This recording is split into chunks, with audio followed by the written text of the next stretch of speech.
Bonjour à toutes et bonjour à tous. Alors, ce moment est un petit peu un rituel, comme je le disais il y a une minute, chaque année, entre le moment où les chiffres de l'intéressement sont communiqués et le moment où le top départ du placement est lancé. On pense que c'est important de rappeler, parce que les mécanismes sont un petit peu compliqués, comment est-ce que ça fonctionne, quels sont on va dire, les conseils qu'on pourrait vous donner, ou en tout cas, connaître au moins les petites erreurs de placement qui fait que vous êtes passé à côté d'un abondement ou placé dans des conditions qui sont finalement pas celles que vous souhaitiez. Donc, c'est le but de ce rappel. Alors, je crois qu'on a prévu environ 1 heure. Normalement, la présentation doit durer, on va dire, environ 20-30 minutes. Et puis, au rythme des questions et réponses, on verra. Il y a une petite dizaine de slides et Laurent les fera circuler ensuite. Alors, le premier slide, c'est tout simplement la direction qui a communiqué sur cette base-là il y a quelques jours. Alors, si vous parcourez assez rapidement la communication de la direction, qui est assez synthétique et assez facile à lire, il y a 4 points qui sont importants. Le premier, c'est on a une part groupe et si vous allez droit au but, vous verrez qu'elle est hiérarchisée, elle dépend du salaire. Disons qu'à la louche, on est dans la zone des environ 1500-2500 euros.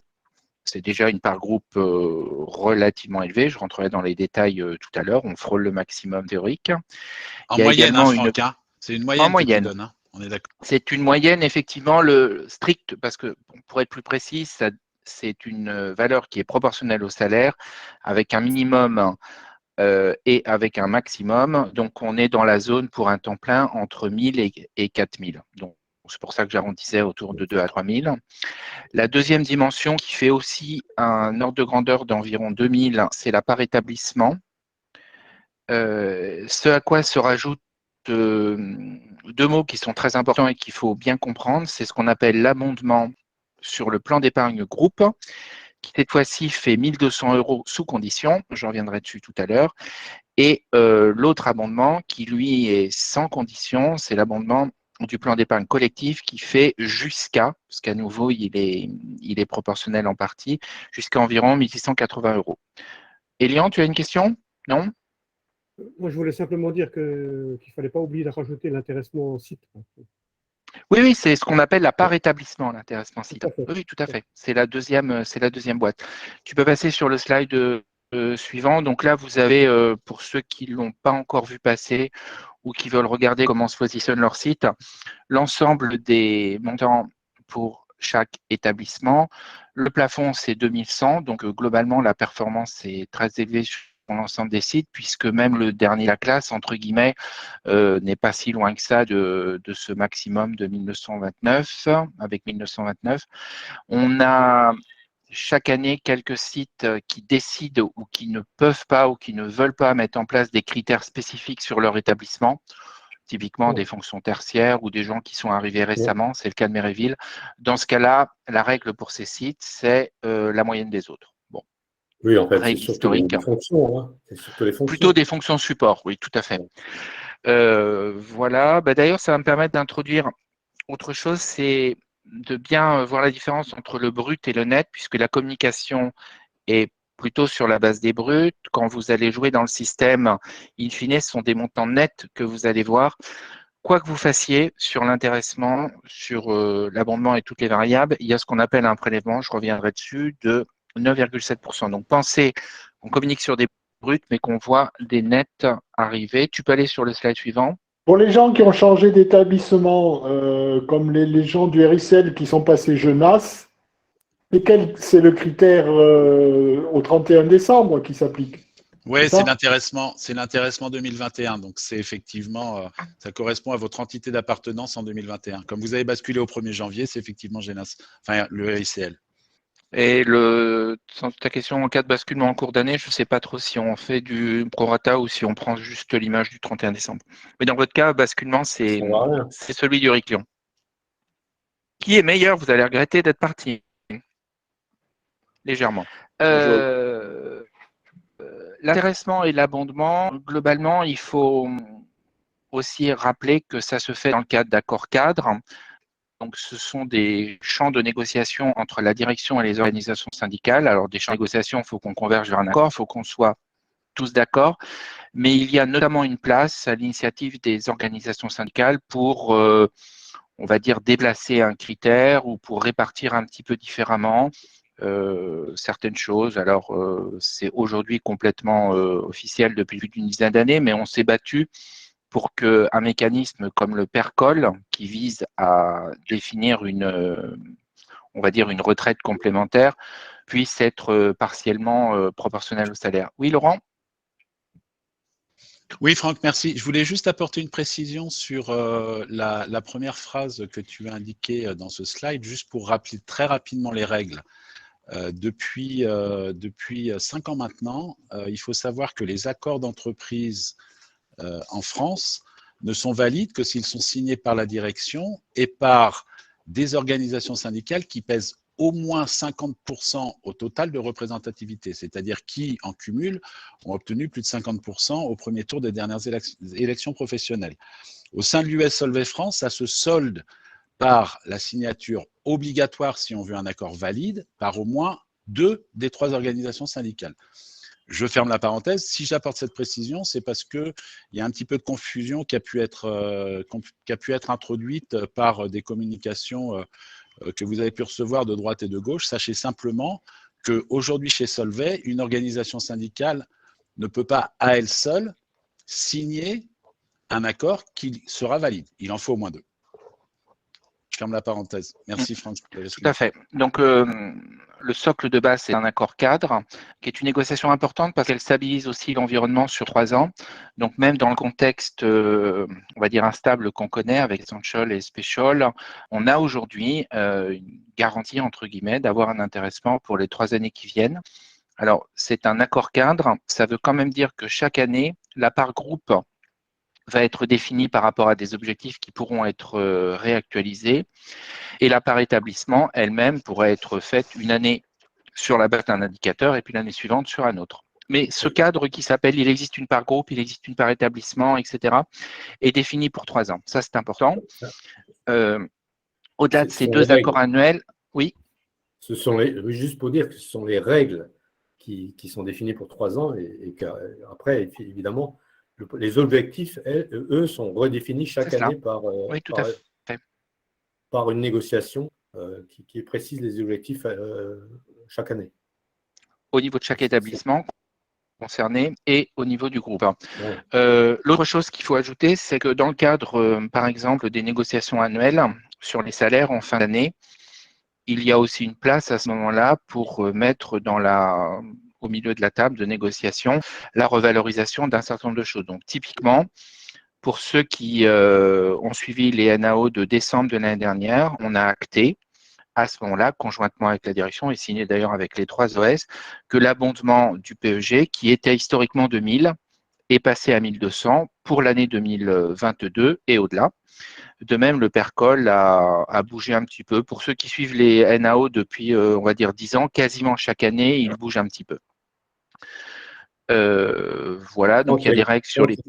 Il y a une question qui est, et donc ça serait dans le futur, les 2 entités, la somme des 2 entités, je suppose que c'est ça.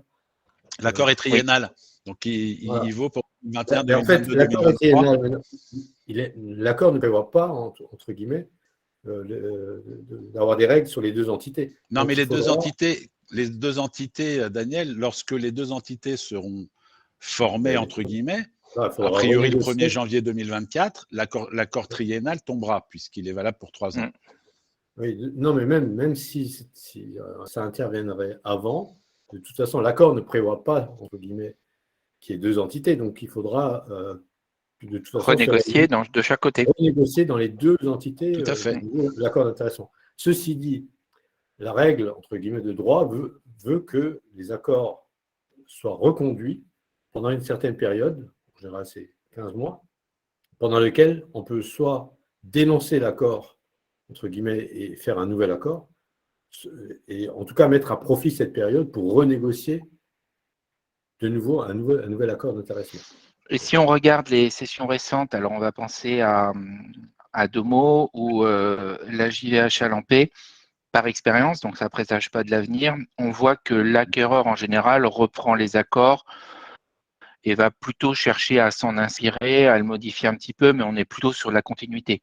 Ceux qui connaissent des gens à Chalampé, il y a toujours un PEG, il y a toujours un percol, etc. Bon, maintenant, chaque évolution pourra être différente. Alors, revenons sur les deux abondements PEG et percol. Il est important de préciser que le premier abondement PEG n'est pas systématique. Il est sous condition de performance économique. Donc, dans le cadre de la négociation évoquée tout à l'heure, on va dire que en deçà d'une certaine valeur, il n'y a rien. Au-delà d'une certaine valeur, on est au maxi, etc. C'est sous condition de performance. Et cette année est ce qu'on va appeler une bonne année, puisque les conditions de performance étaient atteintes. L'abondement est 2200. Mais d'un point de vue théorique, l'abondement pourra être certaines très, très mauvaises années de 0. L'autre abondement, c'est l'abondement du percol, donc qui va dans un autre compartiment. Alors lui, cette fois-ci, il a été construit pour contribuer au financement d'une forme de retraite complémentaire, des tâches complémentaires. Il est paramétré pour être sans condition de performance. Si une année, il n'y a pas d'intéressement, si une année, il n'y a pas d'abondement PEG, sur la base d'un versement volontaire, l'abondement percol est et restera accessible. Il est donc accessible de fait mécaniquement de façon déconnectée de l'intéressement et éventuellement sur base de versement volontaire. Bon, la logique est, si l'intéressement le permet, d'utiliser le versement de l'intéressement pour alimenter cet abondement percol, évidemment. Lui, il a aussi un mécanisme avec une particularité qui est d'avoir un fixe accessible à tous, pour ceux qui travaillent à 100%, de 880 et la deuxième partie, elle, est structurée pour être proportionnelle. Pardon ? Oui, tu as oublié de préciser un abondement fixe. Un abondement fixe de 880 €, couplé à un autre abonnement de 800 € maximum, mais qui est proportionnel au salaire. Donc, c'est dans la limite de 80 kg. Vous versez 1% de votre salaire et l'abondement de l'employeur est de 100%. Voilà, ça, c'est le cadre qui permet de clairement ne pas confondre par groupe établissement et PEG percol. Tu peux passer sur l'autre slide. Alors, quelques éléments de rappel aussi pour éviter les confusions, parce qu'il y a le PEG et le percol. Et parfois, il peut y avoir une confusion avec quelque chose qui est autre chose. Donc, c'est l'article 83. Le PEG, c'est un mécanisme d'épargne salariale qui est d'abord pensé, je dirais, moyen terme.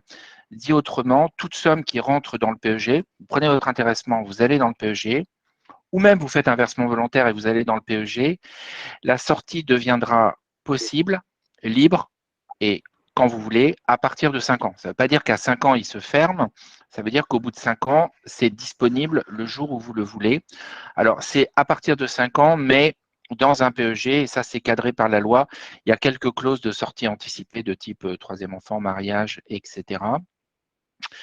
Le PEG a été structuré, donc ça, c'est le fruit de la négociation, avec deux compartiments.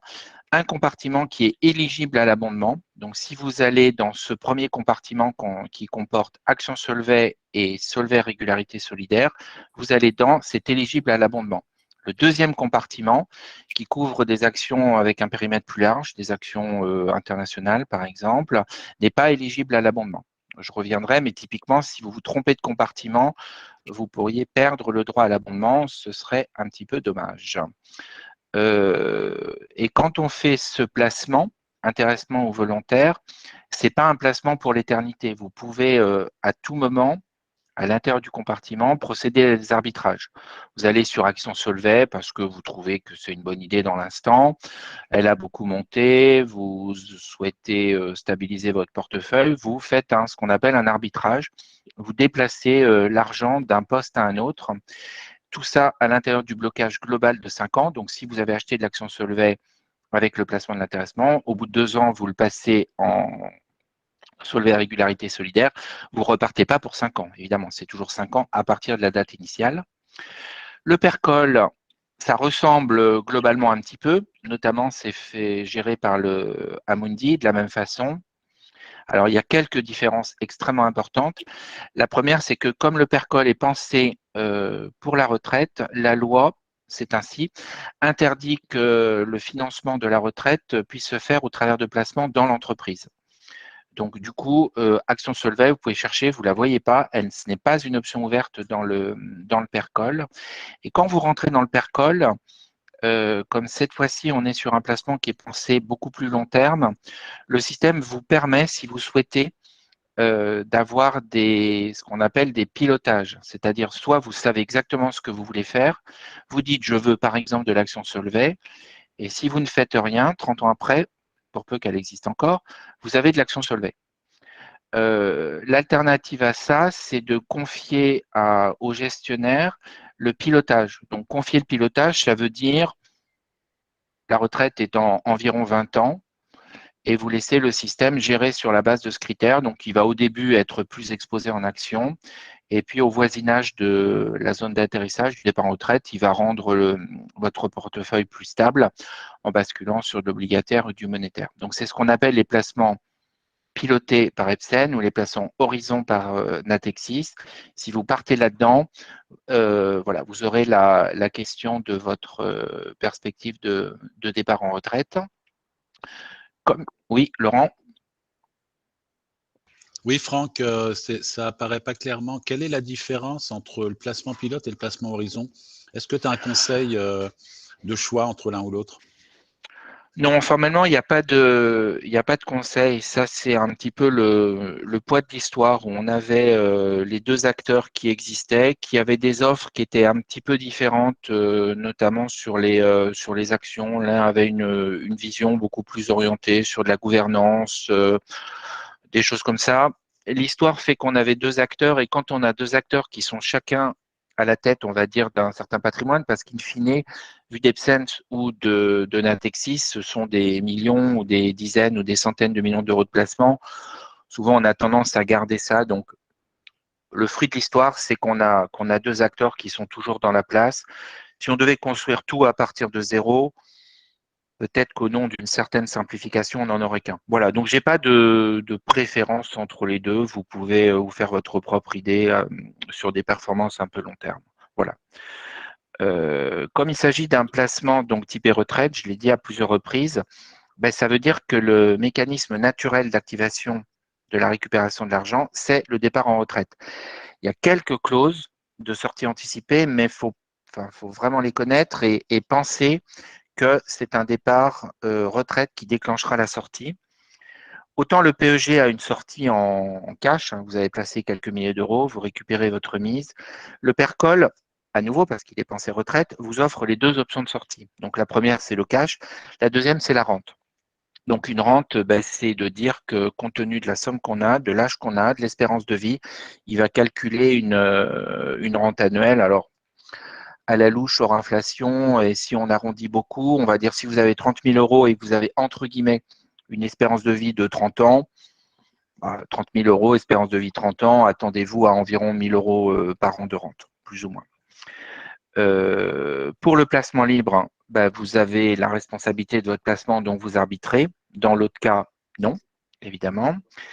Donc tout ça, c'est pensé intéressement en PEG Perco, mais au cas où il y a des questions et pour éviter la confusion, je rappelle à ce moment-là qu'il existe un troisième compartiment d'épargne salariale. Alors, cette fois totalement déconnecté de l'intéressement. C'est ce qu'on appelle l'article 83. Mécanisme d'alimentation, ça n'a absolument rien à voir. Vous prenez votre bulletin de salaire et vous allez découvrir une ligne qui s'appelle versement obligatoire par prélèvement sur salaire. Que vous soyez d'accord ou pas, il y a des prélèvements. Alors, c'est par des mécanismes de tranche. Il y a des amendements systématiques. Pour chaque euro que vous versez, il y a 1,5 qui est versé par l'employeur en plus. Cette somme-là, des 1 plus 1,5, elle va sur un fonds géré par Allianz. Alors, on n'a pas tout à fait la même convivialité et interactivité des interfaces qu'Amundi. Bon, après, ce n'est pas non plus le même produit, on fait moins d'arbitrage. Et à nouveau, on est sur une sortie activable par la retraite qui est plus encore que le PERCOL, pensé pour la rente. Donc, sauf si vous avez un montant extrêmement faible qui rend le calcul de rente, on va dire, pas très pertinent, auquel cas c'est du cash, sinon c'est de la rente. Dernier message important, j'ai dit à plusieurs reprises que tout ça était le fruit de la négociation entre les organisations syndicales et la direction. Ça va au-delà des montants du cadre de l'accord. Et par exemple, des fonds comme Action Solvay, comme Solvay Action Internationale, sont des fonds qui ont été construits par et pour les représentants des salariés. Et on va trouver notamment des gouvernances spécifiques sur l'exercice des droits de vote, sur les orientations, sur la sensibilisation, etc. Donc, ce sont des fonds dédiés. Tu peux passer sur l'autre slide. Alors, un point aussi qu'il faut mentionner, c'est la dimension de fiscalité. Alors, d'abord, concernant l'intéressement. Donc, c'est assez simple. Votre intéressement, si vous le placez, il sera soumis à une fiscalité qu'on va appeler légère, enfin autant qu'elle puisse l'être. Donc, légère, ça veut dire 9,7%. CSG, CRDS, c'est la différence entre le brut et le net que j'ai évoqué tout à l'heure. Et si en revanche, vous décidez de le placer, à ce moment-là, vous devez considérer que c'est une fiscalité de type salaire qui s'applique. Donc, vous allez le retrouver comme un supplément de salaire. Oui. Décider de percevoir. Voilà, de percevoir, de placer. Oui, si vous décidez de Oui, de percevoir. percevoir. Pardon. Ce qui est placé, c'est une fiscalité à 9,7%. Ce qui est perçu, c'est une fiscalité de type salaire en termes de cotisation, d'impôt sur le revenu, etc. Je précise ici que si vous ne faites rien, le système, la loi impose une solution par défaut. Et la solution par défaut, c'est maintenant un placement. Et c'est un placement qui est imposé selon la loi vers un fonds qui est le moins risqué possible. Et donc, c'est un fonds qui est le moins risqué, mais qui est aussi non abondable. Donc, si vous ne faites rien, ça sera placé, mais dans le mauvais compartiment, ce qui serait dommage. Une fois que cette somme a été placée de l'intéressement vers le PEG, ou même si vous faites un versement complémentaire, en fait, c'est un peu pareil, on va partir du principe que vous avez déjà été soumis à une forme d'imposition avant le versement. Du coup, l'imposition à la sortie sur le placement en PEG va se faire essentiellement uniquement sur les plus-values. Pour les percols, c'est à peu près le même mécanisme, si ce n'est qu'il a dû être adapté dans le cadre de la loi Pacte, puisque dans le cadre de la loi Pacte, il a fallu adapter les percols et aussi l'article 83. Et maintenant, si vous cherchez à faire un versement volontaire dans le percol, vous allez trouver une petite question complémentaire. Alors, on va partir du principe que vous faites un versement complémentaire. Donc, vous avez reçu votre salaire, vous avez payé vos impôts, il vous reste de l'argent. Si vous placez cet argent dans le percol, on considère que vous avez déjà payé vos impôts, donc c'est uniquement les plus-values ultérieures qui seront imposées. Vous avez déjà payé l'impôt avant. Mais le percol vous permet de considérer que la somme que vous placez doit sortir de votre impôt sur le revenu. Donc, si vous placez par exemple 5 000 € dans le percol selon cette configuration, vous aurez d'un côté une belle attestation pour baisser votre salaire imposable de ces 5 000 € sur l'année en cours, l'année du placement. Mais entre les mains, vous avez 5 000 € qui ont échappé à l'impôt à l'entrée. Donc, mécaniquement, ça veut dire seront imposables à la sortie. Donc, le jour où vous récupérez ces 5 000 €, ils réintégreront le revenu. C'est un transfert d'imposition sur la rente qu'on retrouve aussi dans l'article 83, puisque ça fonctionne sur le même principe. Il faut le savoir, ça peut présenter un intérêt, notamment si vous pensez que votre taux d'imposition après la retraite est plus faible qu'aujourd'hui, ce qui est généralement le cas. On peut passer sur l'autre slide. C'est le dernier slide. Donc, les conseils. Alors, je ne vais pas vous dire qu'il faut plutôt privilégier une certaine action ou un certain placement. Je vais plutôt vous donner les clés et plutôt les choses, les écueils à éviter, on va dire comme ça. Donc, le premier critère, c'est de raisonner par rapport à la période de blocage. Donc, comme je l'ai dit à plusieurs reprises, le PEG est structuré pour redevenir disponible après 5 ans. Si vous avez, voire avant, si vous avez un troisième enfant, mariage, etc. Donc, si vous avez une perspective de récupérer l'argent à horizon, on va dire 5-10 ans, si vous êtes relativement loin de l'âge de départ en retraite, le PEG est naturellement le compartiment qu'il faut privilégier. Évidemment, si vous avez 57, 58, 60, 62, les deux sont à peu près équivalents et le percol, à la limite, vous permet même de récupérer le système. Mais il faut être conscient de cette période de blocage. La deuxième chose qui est pas lié à la période de blocage, mais à la durée souhaitée du placement et donc à l'exposition au risque, c'est de toujours se rappeler qu'une action, alors notamment Solvay, mais pas que, placée sur une action, c'est une variabilité qui peut être relativement élevée, Solvay ou pas. Donc après, on va trouver des actions moyennées parce qu'il y a un portefeuille de dizaines ou de centaines de lignes. Ça bouge encore, mais ça peut avoir des points hauts et des points bas qui sont assez loin. Mixte, c'est un placement qui est hybride. Obligataire, on peut s'attendre à des petits rendements, pas forcément très élevés. Et monétaire, à une époque, on pouvait s'attendre à des petits rendements positifs, mais là, c'est plutôt des petits rendements négatifs.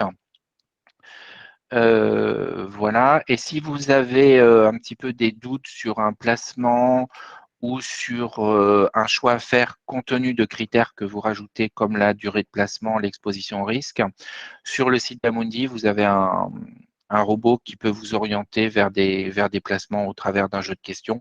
C'est un peu l'équivalent des placements horizon ou pilotés que j'ai mentionné tout à l'heure. Alors, si on va droit au but, pour l'intéressement 2022, la suggestion, si vous pouvez, c'est de dire si vous cherchez à optimiser un peu tout ça, autant que possible, il vaut mieux tout placer, quitte éventuellement à avoir mis en place un système de placement systématique chaque année et puis récupérer le placement d'il y a 5 ans. La meilleure optimisation, c'est je récupère ce que j'ai placé il y a 5 ans, je place cette année et je le récupérerai dans 5 ans. Une fois qu'on a fait ça, il faut ensuite être vigilant sur la répartition. Donc, la retraite est toujours un petit peu lointaine. Néanmoins, si on veut l'anticiper, et compte tenu de l'abondement qui est quand même relativement important, jusqu'à 1 680 € brut, le premier conseil, c'est vous faites 440 € plus 1% de votre salaire brut annuel et vous essayez de le mettre dans le PERCOL. Après, c'est le PERCOL de votre choix. Et tout cela va faire 440 plus jusqu'à 800, 1200. Et les 1200 vont donner d'entrée 2800. Ça, c'est important. La deuxième, c'est d'aller attraper l'abondement de 1200 € du PEG. Donc, la règle, c'est au moins 600 € dans le PEG avec abondement. Donc, vous avez le compartiment abondement et vous choisissez, selon votre appétence au risque, solidaire ou action Solvay. Et si vous voulez corriger ce choix, vous pouvez le faire au travers des arbitrages que j'ai mentionnés tout à l'heure. La logique pourrait être de dire que le PERCO, on prend le minimum pour bénéficier de l'abondement. Alors, sauf si on est proche de l'âge de départ, auquel cas on peut l'utiliser. Mais voilà, à 35 ans, la logique peut être de mettre le minimum et pas plus. Pareil, les fonds PEG, alors il en existe deux. J'ai dit 2 compartiments tout à l'heure. J'ai dit qu'il y avait des possibilités d'arbitrage. Mais si vous mettez tout dans le fonds PEG avec abondement, ben, vous ne pourrez plus équilibrer et repartir sur Action Internationale. La logique, c'est au-delà des 440 €, 1% du salaire et les 600 € vers l'abondement, de placer le reste à nouveau selon votre risque, éventuellement dans le PERCOL, mais plutôt dans le PEG et le compartiment sans abondement. Comme ça, vous gardez la possibilité dans les 5 ans qui viennent d'aller faire des arbitrages ou pas. Voilà, je rajoute un élément qu'on oublie parfois, pour ceux qui placent un petit peu d'argent ou qui discutent avec leur banquier. Une assurance vie, c'est plutôt bloqué 8 ans. Les PEA, c'est aussi des durées de blocage qui peuvent être assez longues. Les frais que vous allez rencontrer si vous discutez avec votre banquier vont être probablement plus élevés qu'un PEG et qu'un PERCOL si vous quittez Solvay, mais surtout plus élevé si vous restez chez Solvay, parce que j'ai peut-être oublié de le dire tout à l'heure, mais tous les frais de gestion sont payés par l'employeur. Donc là, vous avez un système à 0% de frais de gestion, avec des durées de blocage et des clauses de sortie relativement attractives, 5 ans, et des performances à apprécier, mais qui sont globalement pas si mal que ça. Donc c'est un outil de placement qu'on a tendance à oublier en le liant à l'employeur, mais en réalité, c'est notre argent. Voilà, je voulais le rappeler. J'ai oublié de le dire ce matin, mais je le rappelle cet après-midi. L'autre chose qu'il faut intégrer, c'est pour ceux qui ont un CET, on a mis en place une clause qui revient à monétiser le CET. Donc, ça traduit un jour en un montant en euros sur la base de votre salaire au moment de la conversion. Et cette somme part dans le PERCOL Alors, selon que vous ayez envie de vider votre CET sous la forme de jours, plutôt de récupérer l'argent, ou bien si votre CET est plein, par exemple, vous avez cette possibilité d'alimentation et voilà, il ne faut pas dire mon CET est plein, j'ai plus rien à faire. Non, vous le videz d'un côté, vous le remplissez de l'autre. Voilà, et puis ce que j'ai évoqué aussi tout à l'heure, si vous envisagez des versements volontaires ultérieurs sur le PERCOL, ouais, pensez à la partie fiscalité entrante et sortante, et d'une façon générale, reporter la fiscalité après est plus intéressant. Voilà, et la dernière phrase, sauf s'il y a des questions, ça sera de rappeler les noms des principaux contacts CFE-CGC derrière cette problématique intéressement épargne salariale. Bon, bah, c'est tout simplement les représentants CFE-CGC aux différents conseils de surveillance ou présents dans les négociations intéressement, donc Daniel, Philippe, Hugues Elian et moi-même. Y a-t-il quelques questions? J'ai peut-être été un peu rapide du coup quand même. Bah, écoute, c'était clair et synthétique. Oui. Il y a Elisabeth apparemment. Voilà, tout à fait. Donc, je fais partie du projet WeShape, donc je vais partir normalement cette année.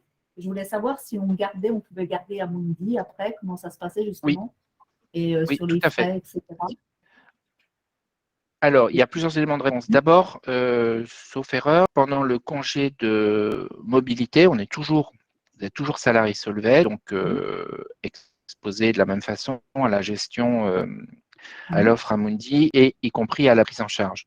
Le lendemain matin, vous n'êtes plus salarié Solvay, donc si la machine fonctionne bien, Amundi sait que vous n'êtes plus salarié Solvay, vous avez toujours la possibilité de laisser votre argent. Les frais, alors j'ai eu la question ce matin, mais je n'ai pas retrouvé le montant des frais. Donc formellement, un montant des frais vous est imputé, mais sauf erreur, il reste, on va dire, très compétitif, notamment si vous retirez votre argent et si vous allez ailleurs, ça va vous coûter plus cher. Donc la logique, c'est de s'assurer qu'on a toujours le bon contrôle du compte, qu'il ne pointe pas sur un email à solvay.com, qu'on a bien son mot de passe, qu'on peut se connecter. On continue à recevoir les relevés annuels et quand on a besoin de l'argent, on veut le prélever. Donc, je dirais que ça continue à l'exception du fait qu'on n'a plus d'accès à l'abondement et qu'il faut prendre en charge les frais. Voilà. D'accord. Ce que je dis est vrai aussi pour Alliance. D'accord. Par contre, le fait de, par exemple, là, si ma date de départ, enfin de départ Solvay, c'est le 30 juin 2022, s'il y a intéressement participation sur l'année 2022 en 2023, ça sera sur la durée, enfin, quelle durée sera prise en compte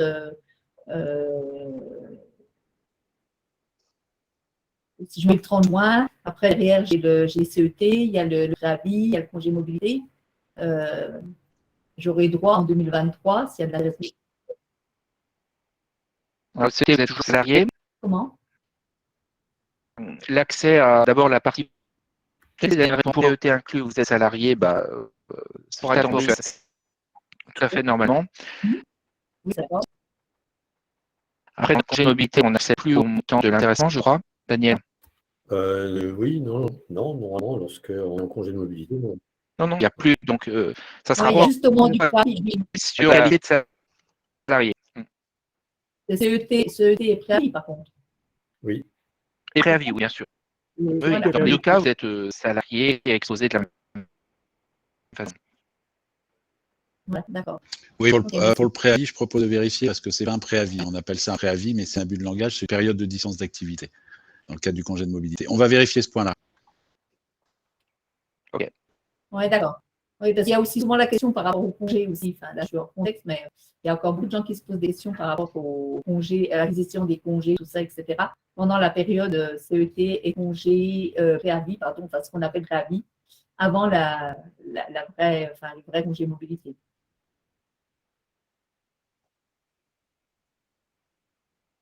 On peut regarder sur cette notion de préavis. Voilà. Et puis après, vérifiez que vous contrôlez bien le système et puis c'est tout. Voilà. Ok, merci. Idem pour Alliance, c'est tout pareil. Autre question? Oui, salut Dominique. Oui, petite question également sur le PERCOL de la part de quelqu'un qui s'approche tout doucement de la retraite quand même. Lorsque j'arriverai à la retraite, les placements qui seront sur le PERCOL, est-ce que, donc, si je choisis une sortie en capital, est-ce que cette sortie peut se faire en plusieurs fois? C'est-à-dire, est-ce que je peux prélever? Oui. Oui, la réponse, c'est le départ permet d'activer on va dire le drapeau. Donc, vous informez Amundi que vous faites valoir ses droits. Mais vous pouvez attendre 5 ans, vous pouvez les faire valoir à titre partiel, récupérer une certaine somme. Et vous pouvez aussi continuer éventuellement à faire des arbitrages. Alors, le seul truc, c'est que si vous êtes sur un mécanisme où vous aviez déjà communiqué sur une année de départ, le système vous a naturellement orienté vers des fonds peu exposés. Donc, vous êtes comme ça. Si vous êtes sur un placement libre, vous êtes peut-être très exposé en actions. Donc, c'est à vous d'assurer la sensibilisation. Et si vous ne voulez pas récupérer l'argent, il faut éventuellement y penser, regarder et faire les arbitrages. Mais oui, Voilà. vous êtes libre de continuer à tout piloter, tout récupérer, le couper en morceaux, attendre, voilà, et librement.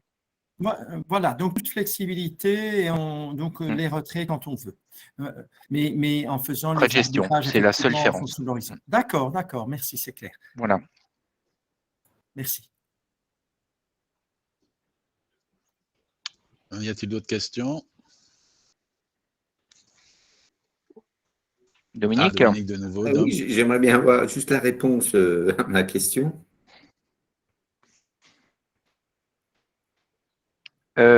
du coup, j'ai raté ta question. C'était sur le PERCOL.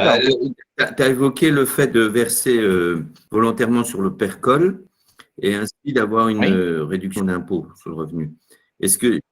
Oui, le mécanisme est la même chose qu'un PER, la même chose qu'un article 83. Donc, ça, c'est la nouveauté PACT du PERCOL. Tu as 5 000 € et tu décides de les placer et tu les déduiras le jour J de ta fiche d'imposition de l'année N. Et tu les rajouteras l'année… D'accord, ouais, c'est bien 100% des 5 000, c'est pas 66%, c'est comme les dons, comme les… Non, c'est une déduction du revenu imposable. Non. D'accord, ok. Très bien, merci. C'est moins 10 000, moins 5 000 qui redeviendront la somme correspondante. Ouais, en fait, c'est une partie de ta rémunération que tu détournes et puis que tu retrouves en sortie, quoi, quand tu toucheras. Manuellement, tout à fait. Mais en fait, c'est la même chose que ton prélèvement sur salaire d'article 83. Hein. Si tu verses 100 € chaque mois, ces 100 € sont déduits de ton salaire imposable. Ça va. Il y a Sébastien qui souhaite intervenir. Sébastien? Oui, bonjour. Une petite question là qui n'a rien à voir, mais j'en profite pour savoir si vous avez des infos, parce qu'il était question de pouvoir acheter des actions Solvay fin d'année dernière, soi-disant que c'était pour début d'année, et je suis étonné qu'on n'ait toujours pas de nouvelles à fin Q1. Alors, on va en avoir. On a posé la question ce matin à Hervé Tiberghien et Marc Chollet, donc de savoir si effectivement ce projet de Solvay était toujours d'actualité. La réponse est oui. Simplement, effectivement, ils ont un peu de retard et le processus devrait être activé ou au mois de juin ou au mois de septembre, selon Hervé Tiberghien. Ok, merci.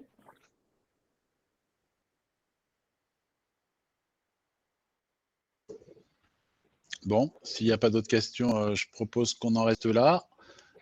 Ok. En tout cas, merci à toutes de votre et à tous. participation et un grand merci à Franck pour ta présentation. Daniel, je te laisse le micro. Oui, je voulais juste rajouter quelque chose, c'est que vous allez donc recevoir un mail d'Amundi, pour tous ceux qui ont un mail d'enregistrer chez Amundi. Sinon, ça sera un courrier à la maison et que vous aurez 15 jours en fait pour faire votre choix.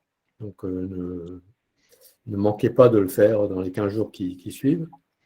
Sinon, c'est quand à peu près qu'on est supposé le recevoir? Normalement, c'est le 25, je crois. Donc, il me semble de mémoire, je ne suis pas certain. En tout cas, c'est… Oui, c'est dans les tout prochains jours. Hein. Parce que les placements, c'est autorisé jusqu'au 16 avril. Hein. Ouais. Et donc qu'est-ce que je veux dire? Oui, donc faites-le, parce que si vous ne le faites pas, comme Franck l'a précisé, il y a un placement qui sera fait par défaut sur un fonds qui, lui, n'est pas abondé. Donc, ça serait dommage, quoi. Vous perdrez quand même pas mal. Et il faudra faire un versement volontaire pour aller attraper l'abondement PERCOL aussi. Oui, ça. Celui-là, vous pourrez le rattraper, l'abondement PERCOL, mais voilà, il faudra aller vider le livret A. Voilà, donc c'était à peu près tout ce qu'il y avait. Si jamais vous avez un souci, vous pouvez toujours contacter. Tu dis versement volontaire, c'est-à-dire hors ce qu'on aura, ce qui vient de Solvay, il faut qu'on rajoute de notre poche pour pouvoir avoir un abondement. C'est cela. Un abondement PERCOL, parce que l'abondement du PEG sera perdu. Oui, j'ai mentionné l'abondement PEG. L'abondement PEG, il faut forcément placer l'intéressement et il faut forcément aller sur un compartiment particulier avec abondement. Donc, si vous ne faites rien, la loi impose que ça aille sur le placement le moins exposé et donc ça ira dans le mauvais. Donc là, vous aurez définitivement perdu l'abondement PEG. Peut-être essayer de pleurer auprès d'Amundi, mais ce n'est pas facile, je pense. Ça, c'est pour la partie des 1 200 €. Là, cette fois-ci, elle est irréversiblement perdue. Après, si vous revenez vers nous en disant « j'ai oublié de faire le placement », l'abondement PERCOL, l'autre, restera accessible, mais en vidant son livret A, entre guillemets. Ouais. Vidant ou pas. Voilà, donc normalement, il n'y a pas de souci. On saura à quel moment les mails sont envoyés.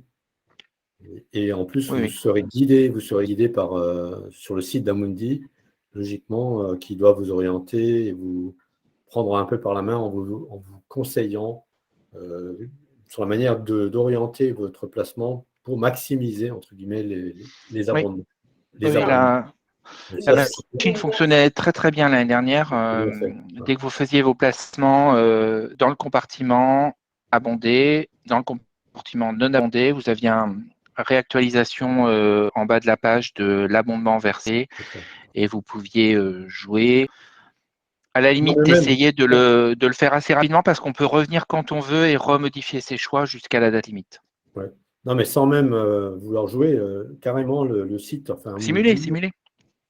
Oui, sans simuler même. Là, le site d'Amundi vous dit, si vous voulez maximiser votre abondement, il faut placer au moins cette somme-là sur tel ou tel compartiment ou fonds. Il vous le dit. Donc, voilà. C'est relativement simple. Maintenant, si vous avez des soucis, vous pouvez toujours revenir vers nous. En revanche, moi, j'ai essayé de les contacter par téléphone. Les conseillers, ils disent rien, là, ils ne savent rien. Non, par téléphone, c'est pas évident. C'est une catastrophe. Hein. Oui, mais non, le système est aujourd'hui pour aller directement dans l'application. Non, mais même quand on pose des questions très précises sur justement les versements volontaires PERCOL pour faire une estimation de ce que ça donne comme baisse d'impôts, etc., ils ne savent pas, ils renvoient sur les impôts, quoi. Ouais. Oui, mais formellement, ce que vous allez faire, c'est baisser votre revenu imposable. Donc, c'est le taux marginal. C'est le taux marginal qui va définir la réduction d'impôt au bout.